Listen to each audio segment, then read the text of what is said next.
মহিলারা দুই জায়গায় গেলে নামাজ রোজা কিছুই কবুল হয় না, কবরের সবচেয়ে ভয়ঙ্কর আযাব তাদের হয়।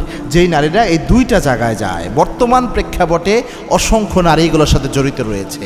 তার মাঝে এক নাম্বার হচ্ছে যেই নারীরা কিছু হলেই তাবিজ করার জন্য কবিরাজের কাছে যায়, জাদু করার জন্য কবিরাজের কাছে যায়, এদের ইমানও নষ্ট হয়ে যায় এই কবিরাজের কাছে যায় কুফরি করার কারণে। পাশাপাশি তাদের নামাজ রোজা কোনো কিচ্ছু আল্লাহর দরবারে কবুল হয় না। এমন হয় অনেক সময় যে দেখা যায় যে ছেলের বউ আর ছেলের সংসার খুব ভালো চলতেছে, এটা মা পছন্দ করে না, মা চিন্তা করে আমার ছেলেটাকে মনে হয় নিয়ে চলে গেল, এইবার ছেলের সাথে যেন সম্পর্ক একটু খারাপ হয় এই জন্যে জাদু করে, তাবিজ করে, এরকম কিছু করে ফেলে। আবার পাশে একজনের সাথে তার ওয়াইফের সম্পর্ক ভালো, সংসার নষ্ট করতে চায় হিংসার বশবর্তী হয়ে। মা ছেলের মাঝে যেন সম্পর্ক ভালো না হয়, অনেক ছেলের বউ জাদু করার চিন্তা ভাবনা করে, তাবিজ করার চিন্তা ভাবনা করে। এগুলো খুব জঘন্য একটা বিষয়। এবং কি আল্লাহর হাবিব সাল্লাল্লাহু আলাইহি ওয়াসাল্লাম জানিয়েছেন এই যে কুফরি করা, তাবিজ করা, এগুলোর জন্য যে ব্যক্তি কবিরাজের কাছে যায়, আল্লাহর হাবিব সাল্লাল্লাহু আলাইহি ওয়াসাল্লাম জানিয়েছেন যে জাদু করে আর যে জাদু করায় দুইজনে কাফের, দুইজনে কাফের, ঈমান নষ্ট হয়ে যায়, জীবনে এরা বরকত শূন্য হয়, এদেরকে কবরে ভয়ানক আযাব দেওয়া হয়।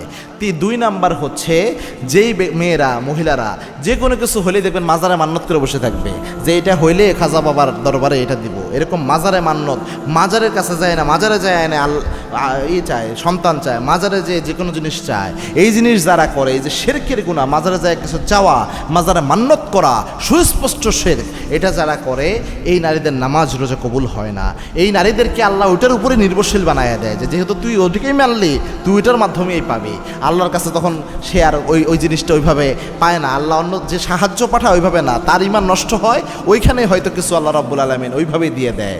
এটা একটা হাদিসও আছে, মানে আল্লাহকে তামিমাতান ফাকাদ উকিলা ইলাই, যারা এই যে তাবিজের উপর নির্ভরশীল হয়, দেখবেন ওরা তাবিজ না দিলে কোনোভাবে ওর রোগ ভালো হয় না, এরকম হয়, কারণ ওরা বিশ্বাসী হচ্ছে তাবিজের উপর, তখন ওর তাবিজই দিতে হয়। আর যারা এরকম শিরক টিরক বিশ্বাস করে না, তারা দেখবেন অল্প সূরা কেরাত পড়ে, দোয়া টোয়া পড়ে, মাসলুন দোয়া পড়ে নিজের শরীরে ফু দিলেও সাথে সাথে ভালো হয়ে যায়। এই জন্যে এগুলো থেকে বেঁচে থাকবেন। বিশ্বাস করবেন এটা যে পৃথিবীর সব কল্যাণ অকল্যাণের মালিক একমাত্র আল্লাহ, আল্লাহ ছাড়া কেউ দিতে পারে না। এবং আল্লাহ আমাদের এমন রব যার দেওয়ার জন্য কোনো মাধ্যম দরকার নাই, কোনো হুজুরের দরকার নাই, কোনো বক্তার দরকার নাই, কোনো পীর সাহেবের দরকার নাই, কোনো খাজা বাবার দরকার নাই, কোনো মাজারের দরকার নাই।